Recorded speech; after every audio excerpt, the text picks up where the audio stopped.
Good morning, guys. At least that's probably in time I would be giving this lecture to you guys. I'm going to do something called share my screen, so you won't see my face very long. You're welcome. I'm going to go to, hopefully, the correct screen. Here it is, personal fitness. Boom. All right. So now you should be seeing everything I would see. Oh, and keeps a picture. I guess you really need me there. But so day 1 and 2 presentation, what is fitness? So you click on that, this opens up. So what I'm doing here is just defining what it means to be fit. We talked about who we thought were the most fit people, right? Previously, yesterday. But so at the end of this model, we want to get some definitions here. Now, when you're sitting around the barbecue or watching movies, you're arguing around the dining room table, whatever it is, you have discussions about fitness. We use terms like, well, I exercise. Yeah, I walk my dog every day, same time. I always park at the end of the parking lot and walk because, 1, I don't like traffic, and 2, I get my steps in. That is physical activity, and that is good, but it's not exercise. So when we talk about personal fitness and being fit, I want to talk a little bit about what that is. 1, I'll always emphasize it's personal, meaning what's fit for one person is not fit for another. You might be overfit, or you don't want to be that fit. You just want to be able to do a few things that you already do, but maybe do them with less energy. Or maybe you do want to go for that certain image, whatever the case.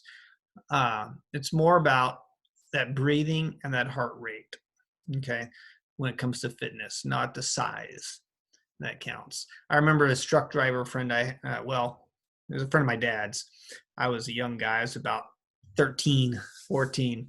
And a friend of mine made a mistake of laughing and pointing at his belly. Now, we were all friends, and he said, anyway, called him fat. And he had this kind of a beer gut. The way men get that belly, it just goes straight out there. So you think that's hard? You think that's fat? Punch it. What? Punch it.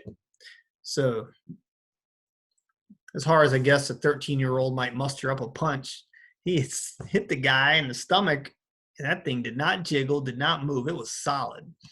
And he hurt his wrist. Stupid story. But anyway, fit is different things to different people. It depends on what you want to accomplish, right? If you're able to do the things that you like to do, then you are fit for what you like to do, and that's fine. But most people do want to improve some aspects. Fit is not about an appearance. Now, if you saw me, and many of you have, I'm mistaken oftentimes for being a runner. Could be furthest from the truth. Now, I have ran in the past, and I have been fit. The last time I was actually fit, to be honest, don't tell anybody else, but it was about 18 years ago. Now I'm fit enough to play with my kids in the backyard. I play football or soccer, and it's usually me standing there kicking the ball or throwing a ball and them chasing it, right? That's how I stay fit. Well, hopefully my point's made. Personal fitness is about the lifestyle that you want to have. And if you feel good and healthy enough, or you worn out and wiped after conducting those activities, maybe you just want more energy, less stress. All those count. So we got to keep that in mind as we go through this and these learning goals. At the end of this module, we're able to define what it is to be physically fit and what physical fitness is, and the 3 major components that constitute it. So there'll be 3 parts to being physically fit. Okay. There's a health related, a skill related, and a physiological related. And we'll talk briefly about each of those. We're going to enumerate and then define different parameters of those 3. So under health related, there's parameters that support health related. Under skill related, there's parameters that constitute that component, and so forth. So that's all these first 2 are saying. Now, then we'll relate each of those parameters to health risks. Why is that a parameter? Well, if you don't do that, then you will get or may be more prone to certain sickness or disease. And I don't know anybody at any age who doesn't wish they felt better or didn't have a certain disease, even if you're 82 years old.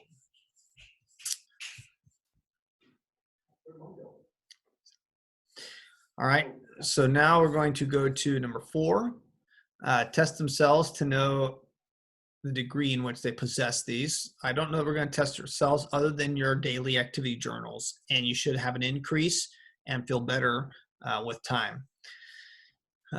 You writing your own fitness plan contain activities. You'll experiment and play around and look up certain ones during this first week. We'll figure out what it means to do intense exercises and how you can achieve those fitness goals, keeping accurate records. So I'm scrolling down. So these are definitions you want to have.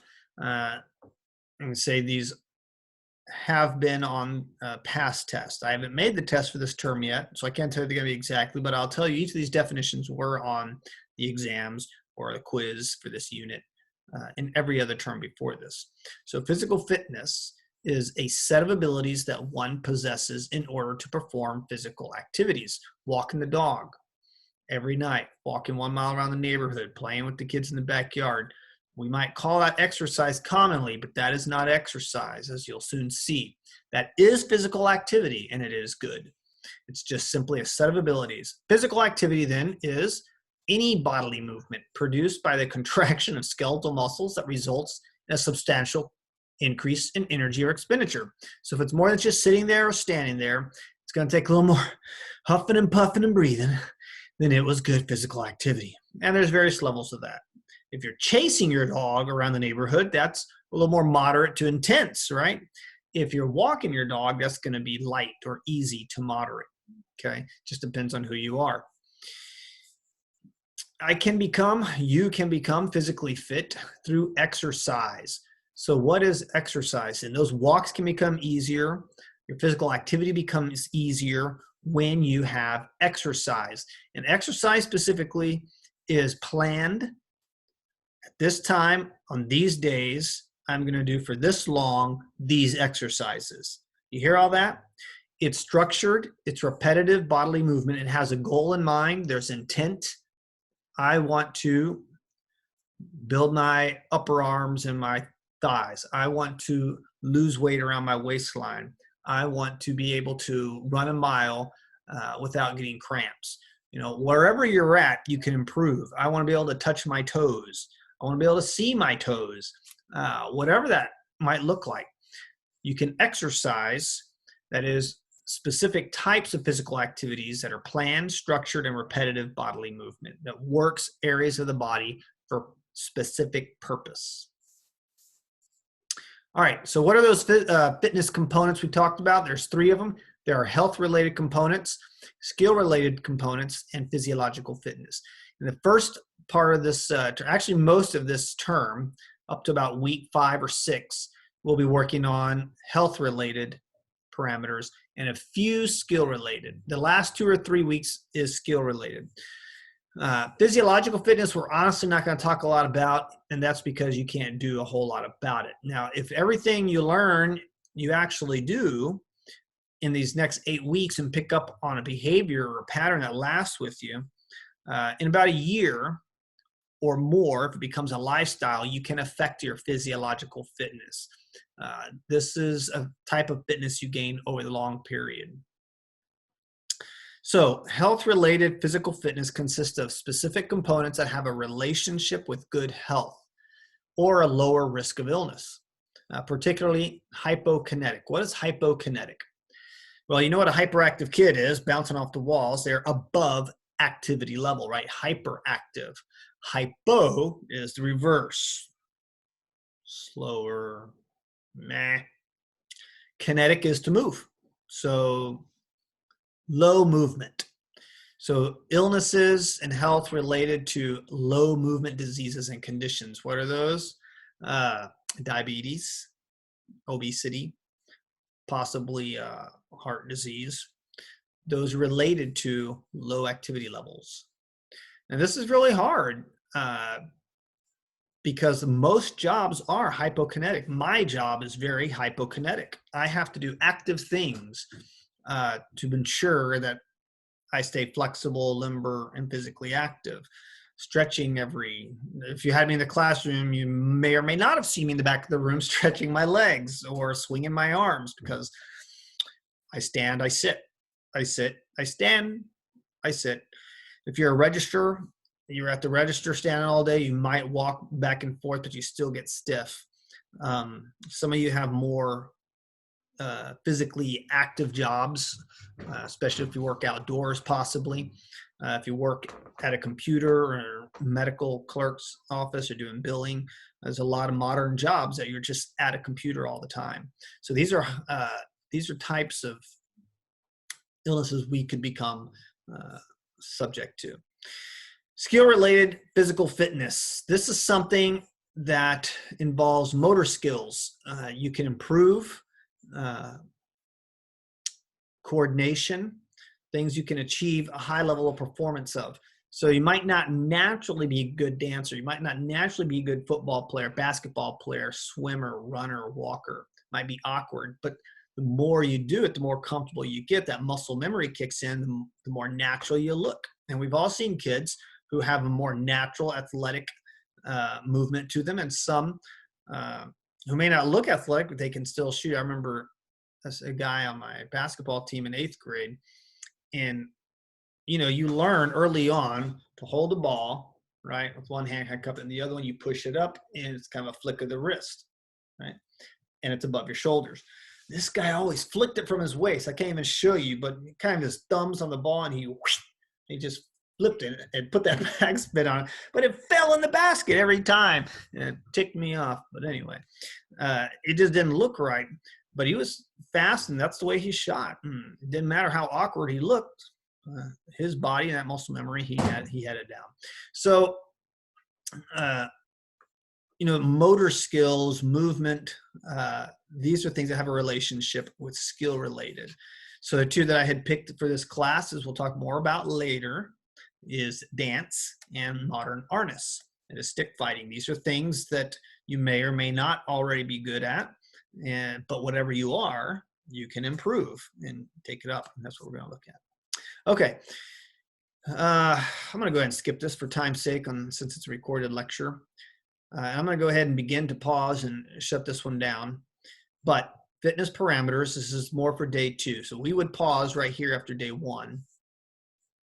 And we would, fitness parameters, day 2, you have HRF as an abbreviation for health-related fitness. And so this consists of cardiorespiratory endurance. This is what you should think of when you think of it, aerobics. Aerobic exercises take a lot of breathing. So cardiorespiratory is your heart. We all know that when your heart beats fast, you're typically breathing pretty heavy, and vice versa.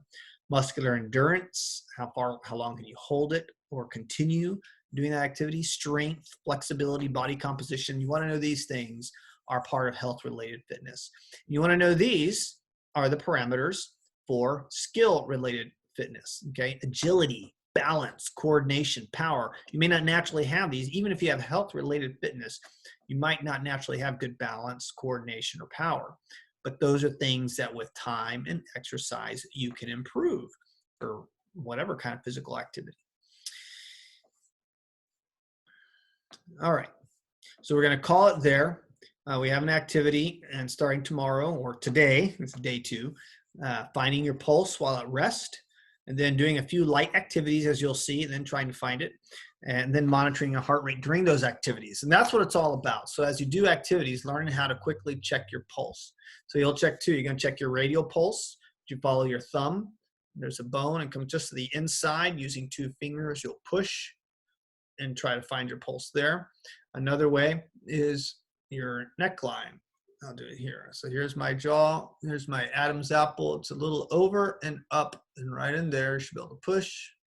Whoops, wrong way. There it is. Takes a while. Some people don't feel it right away, but you got to kind of push up under. So I give you all video to watch to help you find that pulse. There's just as many out there. I'm sure many of you have taken your radial and your carotid. Those are the proper names. And do those activities sitting in that order, relaxed, then standing, and then doing those activities as best as possible. Okay, so here's some instructions and some activities. Again, I already posted a sheet that you will do right here. Day 2 activity. The activity is there. You can read through that, and you'll do that. And the how to check your pulse video is here. Okay, very short. That concludes kind of the intro lecture on fitness. You can go scroll down to those quiz questions and try to answer them given the slides above. As I mentioned in the previous video, those questions did make it onto the exam as well. Not all of them, but about 3 or 4 of those 8 did. If you have any questions, email me. And again, don't forget, for the beginning here in this week, I'll be available for your class, between about 2:45 and 3:15. Okay, if you have questions, want to log in. No, wait, I'm sorry, this is PE. About 3:50 to 4:25 or 4:20. Okay, thank you very much. Y'all have a good night. I'm going to stop sharing, and I'm going to stop recording.